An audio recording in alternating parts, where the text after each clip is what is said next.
Hello guys, good morning. और जैसा कि हम लोग आपके लिए प्रैक्टिस बैच लेकर के आए हैं जिसमें कि आपको प्रीवियस ईयर के जितने सारे क्वेश्चंस हो सकेंगे सभी को डिस्कस किया जाएगा। साथ में चैप्टर वाइज डिस्कशन होगा, चैप्टर वाइज आपका एक तरह से रिवीजन हो जाएगा और मिक्स्ड क्वेश्चंस का भी हम लोग प्रैक्टिस करने वाले हैं। तो इसमें आपको तीनों subject English, math and reasoning, तीनों का आपको भरपूर प्रैक्टिस करवाया जाएगा। आपको कभी भी क्वेश्चंस को देख करके डर ना लगे, आप हेजिटेट ना करें। इसी मद्दे नजर से आपके लिए हम लोग तैयार किए इस प्रैक्टिस बैच और हम लोग कंटिन्यू किए हैं इसे 4 मई से। और जिसमें कि आप लोग को प्रत्येक दिन हम लोग प्रत्येक दिन आपको प्रैक्टिस करवा ही रहे थे। कल के लिए आप लोग से थोड़ा सा ये हो गया था, एक्चुअली यहाँ पे कुछ टेक्निकल इशू, इलेक्ट्रिसिटी कट हो जाने के कारण इंग्लिश और रीजनिंग का क्लास प्रैक्टिस बैच आपका नहीं हो पाया। और मैथ का जो है जो सर हैं उनका तबीयत खराब हो जाने के कारण आपका प्रैक्टिस बैच नहीं हो पाया। लेकिन आप लोग को थोड़ा सा भी इसमें संदेह करने की बात नहीं है कि हम लोग ये प्रैक्टिस बैच को डिसकंटिन्यू किए हैं। ये आपके लिए कंटिन्यू रहेगा, हमेशा रहेगा, जब तक कि आप अपने उस मंजिल, जिस सपने को लेकर के आप घर से बाहर आए हैं, जिस सपने को सजाए हुए आपके मम्मी पापा आपका इंतजार कर रहे हैं, उस सपने को पूरा जब तक कर ना लें आप, तब तक हम आप लोग के लिए और हमारी जो टीम है लर्नर्स पॉइंट जो संस्था है आपको साथ देगी। प्रैक्टिस बैच तब तक कंटिन्यू रहेगा, ठीक है। तो कल को लेकर के आप थोड़ा सा भी चिंता ना करें। आज से हम लोग फिर से कंटिन्यू है और लगातार रहेंगे। और आपको फिर से एक बार रिमाइंड करा देते कि हमारा जो ये प्रैक्टिस बैच है इसका शेड्यूल कितने कितने बजे का है। तो आपके सामने जो लाइव रात में प्रत्येक दिन 9 बजे मैथ का प्रैक्टिस मिल जाएगा। इंग्लिश का जैसा कि अभी आप देख रहे हैं रोज सुबह में आपको 7 बजे मॉर्निंग में आपको प्रैक्टिस बैच मिल रहा है और शाम में आपको 8 बजे वोकैब का मिल रहा है, ठीक है। इसके साथ आपको रीजनिंग का जो बेसिक का आपके सामने जो एक तरह से कॉन्सेप्ट क्लियर करने वाले जो बैच चल रहा है ये आपका रोज दोपहर में 12 बजे चल रहा है और प्रैक्टिस के लिए रोज शाम को 7 बजे। तो इस वाले सेशन में आप लोग रोज जुड़ा करें, ठीक है। जुड़ने से आपको बहुत सारे क्वेश्चंस के अटेम्प्ट करने के तरीके, क्वेश्चंस को समझने का, आंसर करने के तरीके, क्वेश्चंस को टाइम के साथ करने के जो तरीके हैं, एक्यूरेसी मेंटेन करने की जो आपकी कैपेसिटी है, वो सारे कुछ बिल्डअप होते रहते हैं। तो इस वाले बैच में आप अपने आप को प्रत्येक दिन जोड़े, बहुत कुछ सीखने को मिलेगा, सीखें और अपने दोस्तों के साथ भी इस बैच को लेकर के शेयर करें ताकि उसे भी कुछ ना कुछ फायदा मिल पाए। और किसी को फायदा पहुंचा रहे हैं इसमें उसकी खुशी के साथ साथ आपकी भी खुशी है, उसकी इच्छा पूरे होने के साथ साथ आपको भी एक पॉजिटिव वाइब्स मिलता है। तो आप इस बात को, इस चीज को करा कीजिए, ठीक है। शेयर भी कीजिए, लाइक भी कीजिए, क्योंकि आपके लिए हम लोग इतनी मेहनत करते हैं तो कुछ ना कुछ गुरु दक्षिणा के रूप में तो बनता ही है। तो आप लाइक भी कीजिए, शेयर भी कीजिए, नए हैं तो सब्सक्राइब भी कीजिए। और चलिए आज हम लोग करते हैं प्रैक्टिस। और पिछले क्लास में जैसा कि आपको हम टेंस के जो चैप्टर कंप्लीट किए हैं हमारे जो ऑफलाइन बैच में, उसी को लेकर के प्रैक्टिस कर रहे थे। तो आज हम लोग उसी को कंटिन्यू करते हैं और टेंस के बहुत कुछ नए क्वेश्चंस को हम लोग डिस्कस करेंगे। तो चलिए हम लोग शुरू करते हैं आज की प्रैक्टिस बैच। और जैसा कि सबसे पहले हम बता दें कि लास्ट दो दिनों में आपको हम टेंस से रिलेटेड लगभग 30 क्वेश्चंस करा दिए। अब हम लोग आज करेंगे टेंस से रिलेटेड प्रैक्टिस 3 और इसमें हम लोग करने वाले हैं क्वेश्चन नंबर 31 से। तो एक बार आप पढ़ लीजिए क्वेश्चन को और उसके बाद बताइए कि क्या गलती है इसमें। Ahmed has been watching the Oscar nominated film no error. क्या है गलती इसमें? क्वेश्चन नंबर 32 देखिए, very soon I realise that he is at fault, ठीक है। एंड क्वेश्चन नंबर 33 इसमें बताइए इसमें क्या गलती है। I declined the invitation not because I did not want to go but because I have no time. यहां पे थोड़ा सा इसको करेक्ट कर लीजिएगा, है ना। इसको यहां पे नून की जगह पे सुन कर लीजिए। चलिए और अब बनाइए इन तीनों के आंसर। कहां पे आपको गलती दिख रहा है, जहां पे आपको जिस वाले सेगमेंट में, जिस वाले पार्ट में आपको एरर दिख रहा है उसी को आप आंसर कीजिए। वही आपका एरर डिटेक्शन वाला पार्ट है और वही आपका आंसर भी होना चाहिए। तो किस वाले पार्ट में आपको गलती दिख रहा है Ahmad has been watching the Oscar nominated film. Question 1, 31 and 32. Question number E में क्या लिखा हुआ? Very soon I realized that he is at fault. And question number 33, I declined the invitation not because I didn't want to go, but because I have no time. तो आप answer कीजिए. चलिए, तो सबसे पहला क्वेश्चन नंबर जो 31 है, इसको जब तक हमने पढ़ा तो यहाँ पे आपको क्या दिखा? हैज. यहाँ पे आपको क्या दिखा? Has plus been plus before. क्या क्या दिखा यहाँ पे? Has plus been plus before. इसका मतलब ये कौन से टेंस में है? तो आप बोलेंगे कि sir that is in present perfect continuous tense. That is in present perfect continuous tense. ठीक है.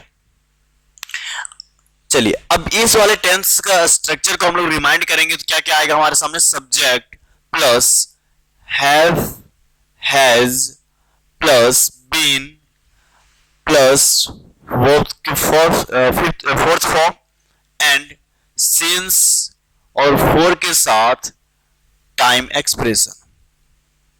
यही दिखता है ना? यही आप स्ट्रक्चर को पढ़े भी होंगे.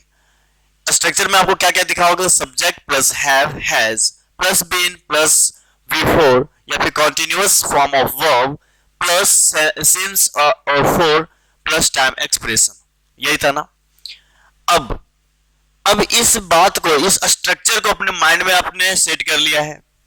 अब इस स्ट्रक्चर के कारण आपको लग रहा होगा कि स्ट्रक्चर में सिंस एंड फोर होना चाहिए और यहाँ पे सिंस एंड फोर नहीं है, जिसके कारण आपको लग रहा होगा कि ये कहीं ना कहीं कुछ ना कुछ गलती है. लेकिन आपको हम बताए भी थे कि ये जरूरी नहीं है कि स्ट्रक्चर में आपको हमेशा सिंस एंड फोर वाला पार्ट दिखेगा. कभी कभी उस पार्ट को आप गॉड भी बोल देते हैं, मतलब वो छुपा हुआ रहता है, आपको समझने की जरूरत पड़ती है. ऐसा थोड़े ना होगा कि ये जो मूवी है, ये जो फिल्म है, ये फिल्म कोई कुछ ही सेकेंड्स, कुछ ही मिनट्स में कंप्लीट कर लेगा. यदि कुछ ही सेकेंड्स में कंप्लीट हो जाती तो क्या वो फिल्म होती? आप बोलेंगे जी नहीं, फिल्म तो ऐसा थोड़ा ना कि 1 सेकेंड में कोई खत्म कर लेगा. उसकी जो टाइम ड्यूरेशन है, चाहे वो 1 घंटे, 1.5 घंटे, 2 घंटे, जितने भी टाइम ड्यूरेशन का होगा उतने देर में वो आपके सामने, आप उतने देर में उसको कंप्लीट कर पाएंगे. और जब वहां पे टाइम है, उतने टाइम ले रहे हैं और उस मूवी के देखने के बीच में कोई आपको पूछ लिया, इसका मतलब कुछ देर पहले भी आप उस मूवी को देख चुके हैं और कुछ जो अभी भी बाकी है उसे आप अभी भी देख रहे हैं. इसका मतलब वहां पे दोनों है. लेकिन आप ये ना बोल करके कि हम इतने मिनट पहले से मूवी देख रहे हैं, आप सीधा बोल रहे हैं कि हम इस मूवी को देख रहे हैं. इसका मतलब कि आप उसे बताना चाह रहे हैं कि कुछ पार्ट हम देख चुके हैं और कुछ अभी भी देख रहे हैं. वहां पे आपको छुपा हुआ क्या दिखता है? हिडन रूप में क्या दिखता है? प्रेजेंट परफेक्ट कंटिन्यूअस वाले सेंस. और यहां पर भी आपको वही सेंस है. यहां पर भी कहीं ना कहीं ये वाला जो सेंस है, सिंस एंड फोर का छुपा हुआ है. तो यहां पे आपको वो चीज ना भी दिखे तो कोई बात नहीं, बाकी जो बचा हुआ सेंटेंस है वो आपका किस में होना चाहिए था? Present perfect continuous. और अब यहां से देख भी पा रहे हैं कि ये चीज है भी ठीक, और इसीलिए इसका आंसर क्या हो जाएगा? No error. कहीं पे किसी भी तरह का गलती नहीं है, कहीं पे किसी भी तरह का गलती नहीं है. लोग इस गलत फहमी में रहते हैं कि सिंस और फोर दिखा तभी जाकर के हम हैज बीन और उसके साथ कंटिन्यूअस फॉर्म ऑफ वर्ब लिखेंगे. पर ऐसा नहीं है, आपको नहीं भी दिखेगा फिर भी आपको उस चीज को समझने की जरूरत है. तो इस तरीके से हमने इसका आंसर ढूंढ निकाला और आंसर हम लोगों के सामने क्या मिला? No error. कहीं पे किसी भी तरह का दिक्कत नहीं है. क्वेश्चन नंबर 32 जिसमें कि लिखा हुआ very soon I realised that he is at fault.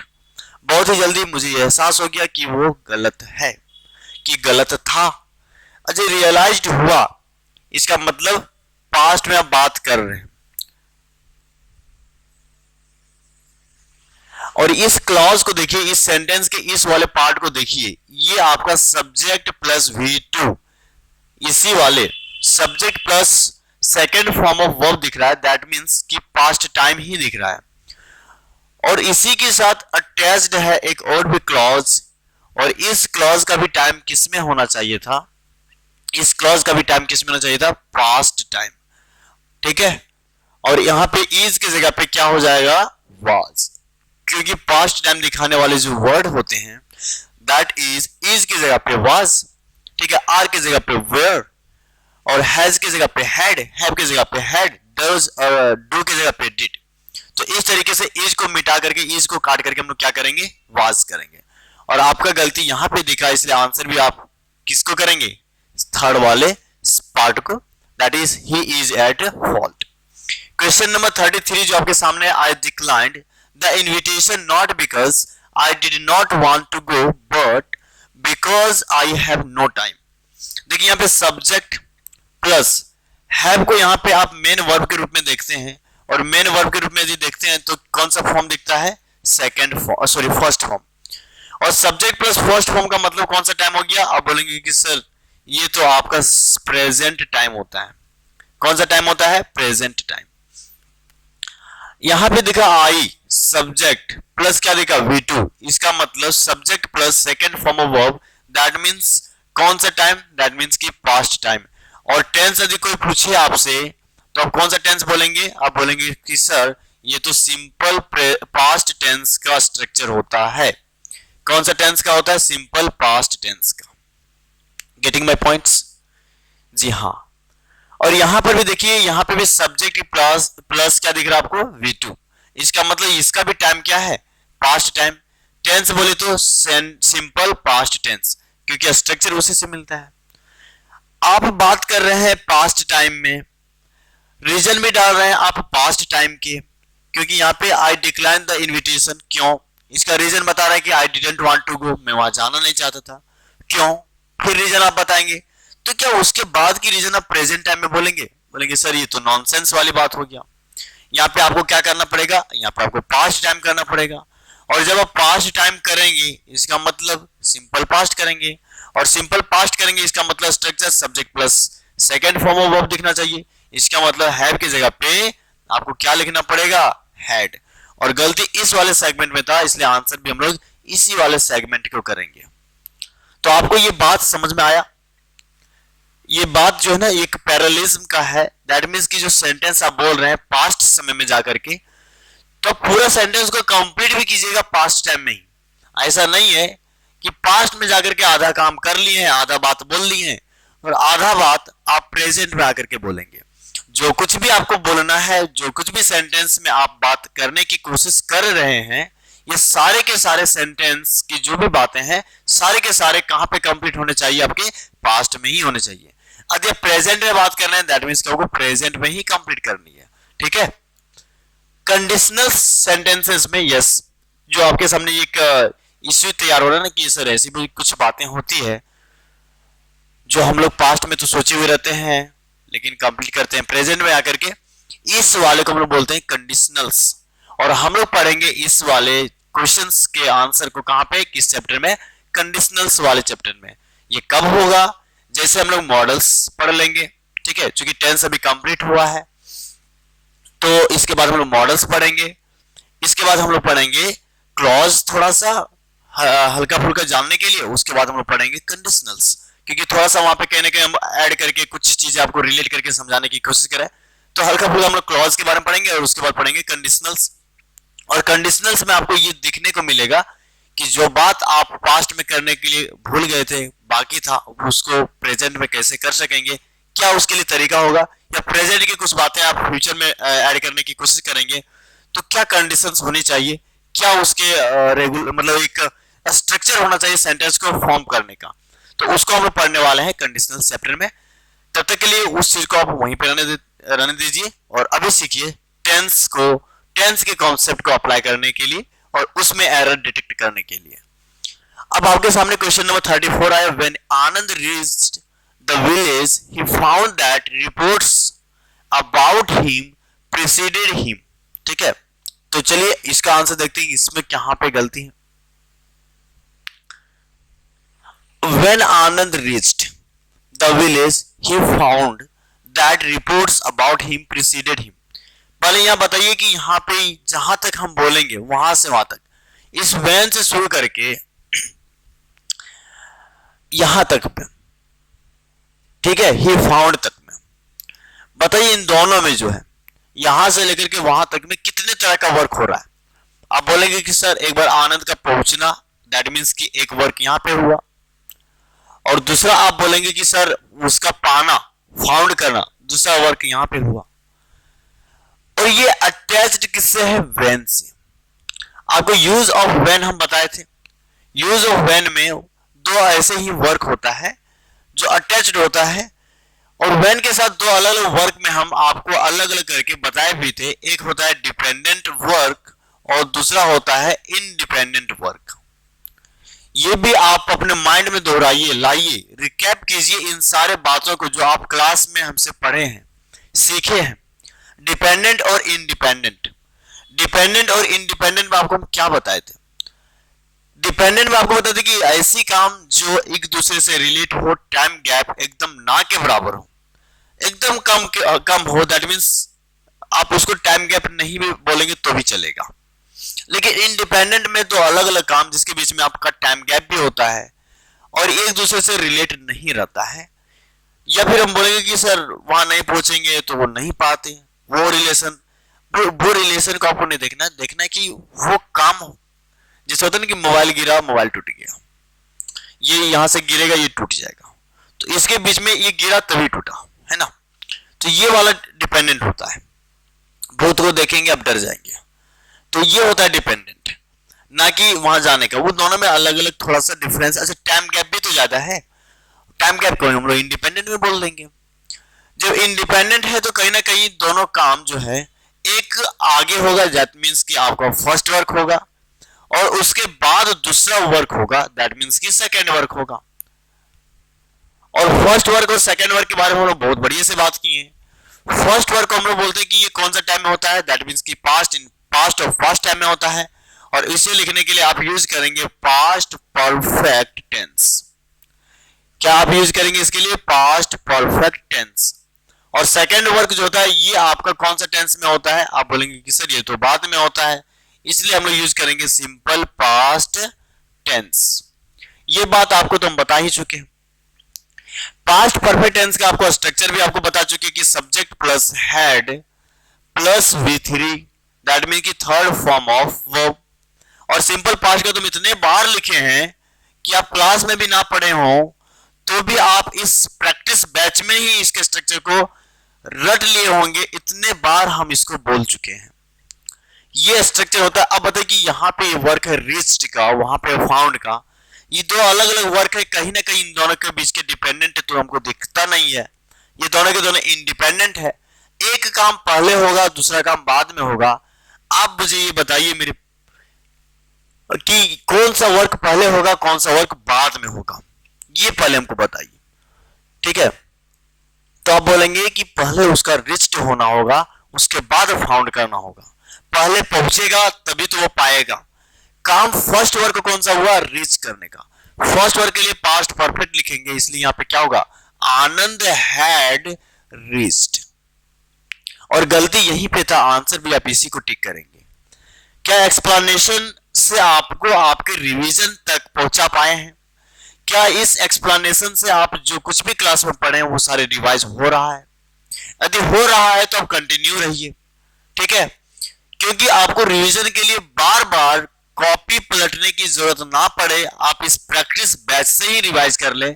इसीलिए हम लोग डिजाइन किए हैं आपके लिए इस प्रैक्टिस बैच को, ठीक है।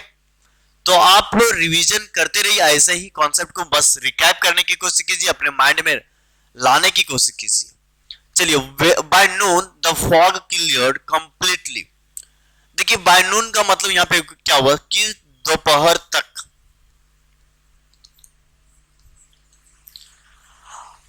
और बात कर रहा है यहां पे कहीं ना कहीं पास्ट, मतलब कहने की ये सेंस है कि दोपहर तक जो है फॉग क्लियर हो गया, हो चुका होगा, ठीक है, या फिर हो चुका था, ऐसी बात है।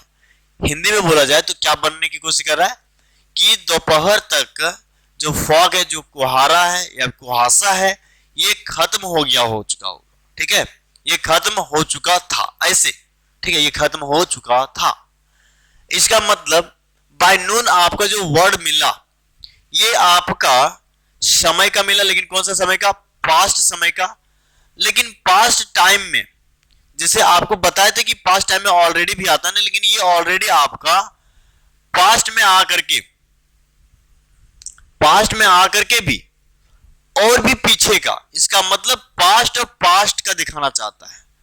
किसका दिखाता है ये? पास्ट और पास्ट। इसलिए इस वर्ड को आपको बोले थे, हम इसे बोले थे परफेक्ट वर्ड। और बाय नून भी, दोपहर तक, इसका मतलब ये आपका पास्ट का था, इससे पहले दोपहर होगा ना, ये दोपहर तक मतलब यहां में खत्म हो गया, तो खत्म होने की काम जो यहां से है, मतलब इससे भी पहले, ये पास्ट से भी पहले के बारे में बात कर रहा है। इसका मतलब क्या हुआ? इसका मतलब ये भी हुआ कि ये पास्ट टाइम में पास्ट ऑफ पास्ट टाइम को दिखाता है। किसका दिखाता है? Past of past. और जब पास्ट ऑफ पास्ट को दिखाता है तो यहां पे क्या होगा? यहां पे होगा पास्ट परफेक्ट टेंस, क्योंकि पास्ट ऑफ पास्ट को दिखाने वाले जो टेंस है that is past perfect tense. Past perfect tense.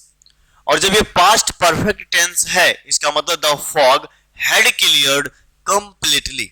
ठीक है। और दूसरी बात, ये कंप्लीटली जो वर्ड है, रिसेंटली, कंप्लीटली, लेटली, आप इसे परफेक्ट वर्ड के रूप में बात कर सकते हैं। The police has arrested him on the charge of theft. चलिए अब इसमें हम लोग करते हैं, तो इसमें हम लोग को टेंस का ना बल्कि सब्जेक्ट वर्ब एग्रीमेंट का आपको दिमाग लगाना पड़ेगा। और हम बताएं कि जैसे सब्जेक्ट वैसी वर्ब। सब्जेक्ट आपका प्लूरल, तो वर्ब जो भी है वो भी कैसा होगा? वर्ब भी आपका प्लूरल होगा। और यहाँ पे देखिए, यहाँ पे आपके सामने जो हेल्पिंग वर्ब है दैट मीन्स कि हैज आपका सिंगुलर होता है क्योंकि लास्ट में एस है। और पुलिस आपका कैसा होता है? पुलिस आपका प्लूरल सब्जेक्ट होता है, इसलिए यहाँ पे गलती हुआ, यहाँ पे हैज की जगह पे क्या हो जाएगा? हैव। और आंसर आपका जाएगा ऑप्शन ए, दैट मीन्स की पार्ट 1। ठीक है। तो ये रहा आपका क्वेश्चन नंबर कितना? क्वेश्चन नंबर आपके सामने 36। अब चलिए हम लोग बनाते हैं question number 37। He ate nothing since yesterday। ठीक। चलिए अब आपको ना हम ये पूछ लेते हैं कि since एंड फॉर, लेकिन सिंस का पहले बताइए। सिंस का यूज आपको हम पास्ट टेंस में, क्योंकि यहां पे कहीं ना कहीं V2 लिखा हुआ है ना, और सब्जेक्ट के बाद V2 लिखा हुआ है, सब्जेक्ट के जस्ट बाद में V2 as a main verb आया है। और जब भी वर्ब के second form as a main verb आता है दैट मीन्स कि सेंटेंस कौन से टेंस में बना? सेंटेंस बना आपका सिंपल पास्ट टेंस, और टाइम आपका बनता है पास्ट टाइम। और जब पास्ट टाइम में है तो हमको ये बताइए कि सिंस का यूज पास्ट टेंस में हम आपको कौन कौन से अलग अलग टेंस में करने के लिए बताए थे। पास्ट टेंस के अलग अलग कौन से टेंस में? पास्ट टेंस के अलग अलग कौन से टेंस में? तो आप बोलेंगे कि सर सिंस का यूज, तो एक बार आप बताए थे कि पास्ट परफेक्ट में करना है, और दूसरी बात कि पास्ट परफेक्ट कंटिन्यूअस में करना है। क्या इसके अलावा और भी कहीं आपको बताए थे क्या? क्या इसके अलावा और भी कहीं आपको बताए थे? आप बोलेंगे जी नहीं। इसका मतलब ये हुआ कि सिंस आया है सेंटेंस में, यस। टाइम भी आया हुआ, यस। टाइम आपका पॉइंट ऑफ टाइम है, यस। यहां तक कोई दिक्कत नहीं। अब इससे पहले जो सेंटेंस है ये पास्ट परफेक्ट होना चाहिए या फिर पास्ट परफेक्ट कंटिन्यूअस होना चाहिए। सब्जेक्ट प्लस V2, इसका मतलब ये सिंपल पास्ट हुआ, और आपको होना किस में चाहिए था? Past perfect, otherwise past perfect continuous. दोनों में से किस में होगा? इस पर हम चर्चा आपको क्लास में करा चुके हैं, कंप्लीट डिटेल डिस्कशन उसके ऊपर किए हैं। क्यों कोई वर्क परफेक्ट में आता है, क्यों कोई वर्क परफेक्ट कंटिन्यूअस में आता है, किस तरह का एक्शन आपका कंटिन्यूअस में आता है और किस तरह का एक्शन आपका परफेक्ट में आता है। यदि आप ऑफलाइन बैच के स्टूडेंट हैं तो आपको ये बात माइंड में आ रहा होगा। ठीक है। बशर्ते अब यहां पे देखते हैं कि सिंस का यूज हमको पास्ट परफेक्ट में करना चाहिए था और पास्ट परफेक्ट कंटिन्यूअस। ये तो आपका सिंपल पास्ट में है, क्या ये पास्ट परफेक्ट है? नहीं। क्या ये पास्ट परफेक्ट कंटिन्यूअस है? जी नहीं। इसका मतलब गलती तो बाबा यहां पर हुआ ना, तो आंसर इसको करेंगे। अब इसको बना दीजिए, या तो पास्ट परफेक्ट बना लीजिए या पास्ट परफेक्ट कंटिन्यूअस बना लीजिए। कहीं किस पे बनाइएगा, इस बात को आप दोहराए अपने कॉपी से खोल करके देखिए कि ये किस में बनना चाहिए, उसमें आप बना सकते हैं। ठीक है। चलिए इसके बाद हम लोग देखते हैं कि she is working here since yesterday. बात वही हुआ, सिंस यस्टरडे का बात यहाँ पे आया ना, और यहाँ पे इज लिखा हुआ है। क्या लिखा हुआ है यहाँ पे? इज लिखा हुआ है, इसका मतलब प्रेजेंट। और हमको ये बताइए सबसे पहले कि सिंस का यूज आपको हम प्रेजेंट टाइम में किन किन जगहों पे करने के लिए बताए थे। बोलेंगे जी हुजूर आप तो बस यही बताए थे कि past perfect, sorry present perfect, ठीक है ना, present perfect and present perfect continuous, present perfect and present perfect continuous.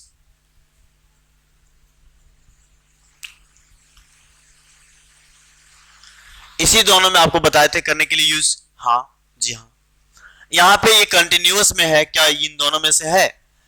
आप बोलेंगे कि सब्जेक्ट प्लस इज, एम और are plus continuous form of verb को आप बताए थे प्रेजेंट कंटिन्यूअस का, इसका मतलब इन दोनों में से तो नहीं है, तो गलती यहां पे। आंसर कीजिए, निकलिए। ठीक है, कितने देर लगेगा? 8 से 9 सेकंड लगेगा। क्वेश्चन नंबर 39 देखिए, Madhuri Dixit is having a large fan following. पहले हमको बताइए कि कोई भी चीज पे आपको एक पोजीशन हो, पोजीशन का मतलब आपके पास हो, आपके पास हो, पास को ही बोलते हैं पोजीशन। जैसे मेरे पास बहुत सारे पैसे हैं तो बोलेंगे I have a lot of rupees.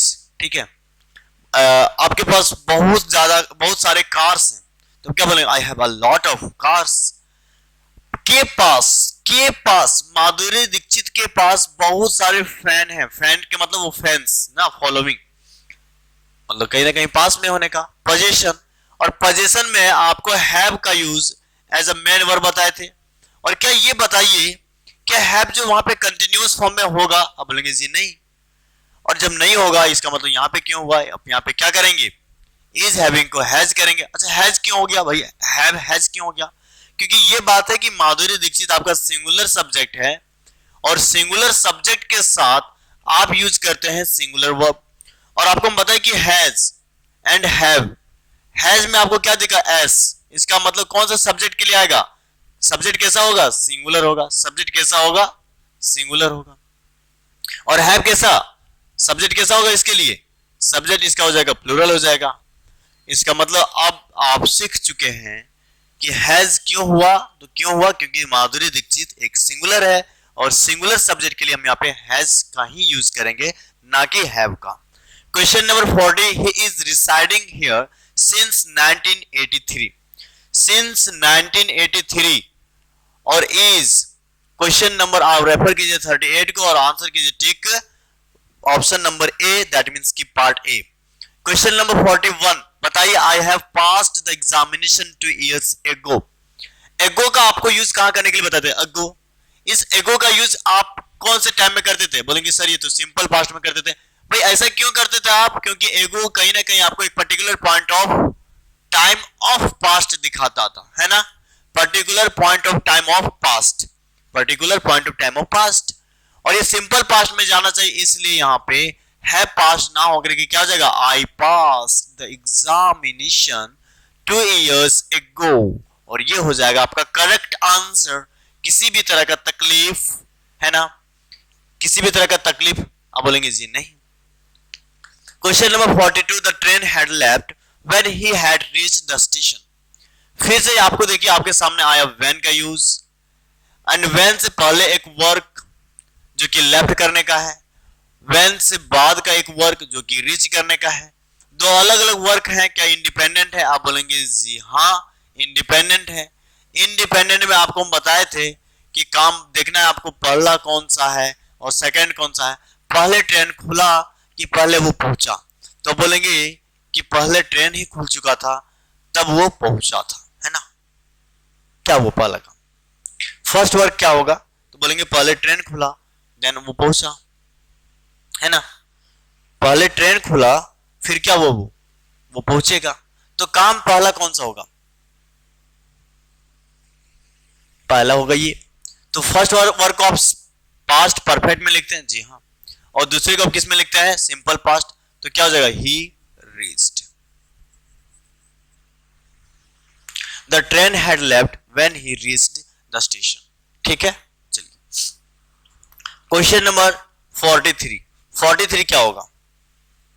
It is time you decide, it is time you decide on your next course of action. तो आप बताइए, इट इज टाइम। इस तरह के इडियोमेटिक सेंटेंस के बारे में आपको बताए थे। जी हाँ।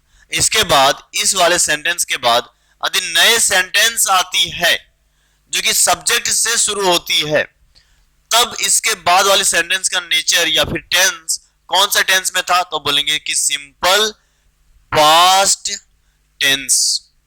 Simple past tense. और सिंपल पास्ट टेंस में सब्जेक्ट प्लस V2 होता है।